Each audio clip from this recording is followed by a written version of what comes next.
We have a shocking St. Louis Blues trade update to go over today, as an insider has revealed a wild update on the status of one player in particular. Not only that, but we're going to break down multiple other updates from head coach Jim Montgomery on the status of a few players' health and what this means for the Blues moving forward into their next couple of games. We're going to break it all down in this episode of Blues Digest. But before we do that, a quick reminder to hit that subscribe button. We've noticed that about 70% of you who watch these videos, 67% to be exact, are not subscribed to the channel. We're trying to get it closer to 50-50. So if you're out there watching this video and you haven't subscribed yet, hit that subscribe button. You get to stay up to date with everything that's going on with the St. Louis Blues. But let's jump right into it. We get a major trade update on one player in particular, and that is Oskar Sundqvist. Very interesting one, but I want to start with this from Cam Robinson. He said that sources around the league say this is the best market in years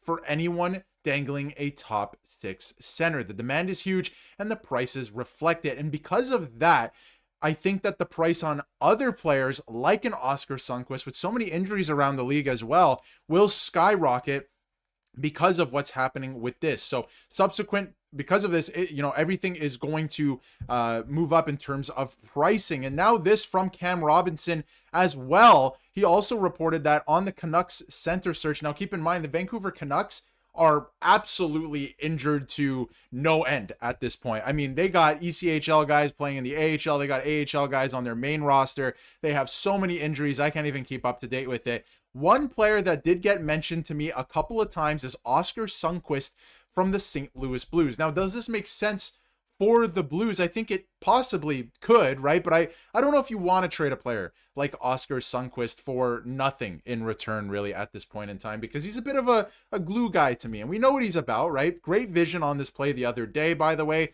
We know that he can still bring that offensive game to the table. We know what he's about defensively. He's won a Stanley Cup here before, of course, and then he moved on to a couple other teams, but now he's back with the Blues. But to me, he seems like a glue guy, a guy that you can depend upon, a guy who can play physically, right? Who can play center, who can play on the wing. Do you want to give him up for nothing? I mean, at this point, the Canucks have nothing to offer the St. Louis Blues that makes sense for the Blues besides a draft pick, and probably a middle round draft pick at this point in time. They have no players to offer. They're not trading anyone off the main roster. It doesn't make sense. They're looking to acquire players to actually play in their lineup and make a difference and make them a bit of a deeper team. So I think that's interesting. If you want to look at it this way, if the Canucks get Sundqvist and then the Blues in turn get Suter, that makes great sense, but that's not how that worked out. Suter was acquired via free agency. So very interesting stuff here for Oskar Sundqvist. If you look at the last couple of years for Oskar Sundqvist with the St. Louis Blues since he returned to St. Louis, 21 points, 20 points, and so far this year in 4 games, because obviously he got hurt and started the year late just a couple of games ago, 2 points. So he's half a point a game player so far this year, which is pretty good. But obviously he's been a guy in the bottom 6 that can contribute more so in terms of assists over the last couple of years. And listen, a guy like this that's playing 3rd, 4th line minutes, depending on where he's playing and injuries, you're not expecting guys like this to put up 60 points or anything like that. So for him to put up 20 points, play an honest game, a game that Jim Montgomery likes as well, I think really helps the team. And I wanted to get into this quote from Jim Montgomery on Oskar Sundqvist and what he brings to a lineup. He said that, for a coach, you can put him anywhere you want on the ice and he's going to do the right thing defensively, offensively. He covers, he goes to the hard areas. And we know what Sundqvist is about. I'm not so sure you want to give him up just because the Canucks need a player and you might get a middle round draft pick back. This is a guy that could make a significant impact come playoff time if this team finally figures it out. And we've been talking about that for the last little while, and gets it together here and turns it around. He's a guy that you can depend on him defensively. We know, like I brought up earlier in the video, that he can chip in offensively. And we know that he can play physical. And he goes to the areas that a lot of guys do not like to go to. So why would you give up a player like that? I don't know if it makes sense. If the package does make sense for the Blues in terms of, hey, the Canucks are desperate, they want a player like this, and they're giving up more than they should, yeah, maybe you do look at trading him and giving guys like, Dvorsky more of an opportunity, an everyday NHLer. That could make some sense. Get him in there as a winger a little bit earlier than people expected. That could make some sense. But, you're freeing up $1.5 million in cap space. He signed till the end of this year. He's a UFA anyway. But again, with his size, his weight, his experience, I'm not sure you want to give up this player. But let me know in the comments how you feel about this. I don't think you give him up for nothing. If it's a middle or a late round pick, I think you hold on to this player. I think he can be a great player. You have $6.5 million in LTIR space anyway during the course of this regular season. If you want to go out and make a move at the deadline because of Torrey Krug's cap hit that's on LTIR, so you don't really have to free up that much cap space. You have some guys that you can call up from Springfield that if you need them to make a difference, like a Dvorsky, like a Stenberg that we've been talking about. I don't think they're in a bad way besides the play.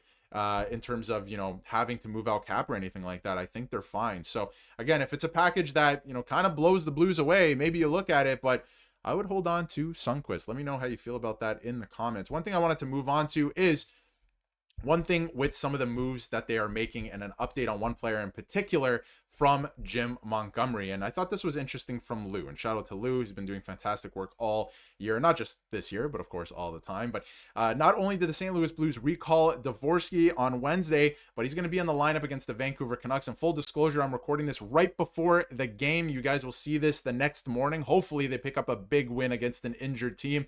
And if they don't, oh my goodness, we're going to have a lot to talk about on the channel. That is for sure. But he's getting power play time. And I think this could be a message, and Lou's asking the question from Jim Montgomery to some other guys like, hey, wake up here. This guy's coming from Springfield, and he's leapfrogging a lot of you guys. Let's get going here. And I'm looking at guys specifically like Dylan Holloway. Hollywood's got to get going this year as well. I projected him to score at least a point a game. He's got to get going if that's going to happen. So, need him to be better. And in terms of some other updates with the team, Jim Montgomery did come out and say, and we covered this a little bit in our video yesterday, that Robert Thomas is taking steps to be a player again. Very interesting wording here, that's for sure. Both Mark and I thought that Montgomery was saying that he was going to, step in as a player. It's just worded very weirdly. And the fact that he's saying he's going to become a player again, I don't know. Anyway, but doubtful for the Canucks game, of course. Looks like he's not going to play. And then beyond that, it looks like he could be making a return soon. It doesn't sound like he's going to be out long term. Some of the language that was used before was a little concerning, but it looks like he will be okay and probably back in the lineup sooner rather than later, which is good. Jim Montgomery also said that Dvorsky is going to play in the Canucks game. That's something we're going to be keeping an eye on, and we'll have some content after the game. Of course, by the time you guys see this, it will be old, but in terms of this at least. But he's also going to be on the power play, and I wanted to touch on that a little bit. These are the power play lines. He's going to be on the second unit with Snuggerud, Suter, who have some synergy so far in this early season. Dvorsky, Fowler's on the back end, and you have Sundqvist net front, which is something I've been talking about. Why would you trade away a guy that's playing on the second power play unit? Of course, I understand there's injuries and all that stuff, right? And they're dealing with that, and they have Neighbors is out right now, and obviously Robert Thomas. But I think this is a really, really good opportunity for Dvorsky to stick around for a little bit, maybe stick around even longer if they're looking at trading Oskar Sundqvist possibly to the Vancouver Canucks. And a quick reminder to hit that subscribe button if you haven't yet, but let me know how you feel about all of this in the comments below. Personally, unless it's a package that really blows you away, I don't think you're trading Oskar Sundqvist. You don't really need the cap space per se. Why would you trade away a big player that does things that a lot of players don't like to do, is a culture guy. He's been here for a long time. I don't think you want to do that. It doesn't make sense. The package would really have to be real sweet for the Blues. Let me know how you feel about that below. Let me know how you feel about Dvorsky moving forward. Robert Thomas in his season so far, obviously down with an injury right now. We'll keep you up to date with everything else going on with the St. Louis Blues. And before we wrap up, we'll get to comment of the day, which today comes from PT Raw 12. And I thought this was an interesting one. Feel free to pause and read the whole thing, but they basically said, no more sugarcoating it. Let's get these guys up, give them some confidence to perform. And he's talking about Dvorsky and some of the other guys. I mean, when you get an opportunity like this, you got to step up to the plate. And I think that it's a very interesting point. Very good comment. Thank you, everyone, for your comments daily. Your support on the channel has been absolutely unbelievable, and we like seeing everyone's thoughts and opinions, even if they're a little bit different than ours. Of course, we like to see everything from different lenses sometimes as well. So thank you, everyone, for tuning in, your support on the channel, and let me know how you feel in the comments about Oskar Sundqvist. Should be very interesting. We'll see you guys in another video tomorrow. If you haven't hit that subscribe button yet, hit that so you can stay up to date with everything going on with the Blues.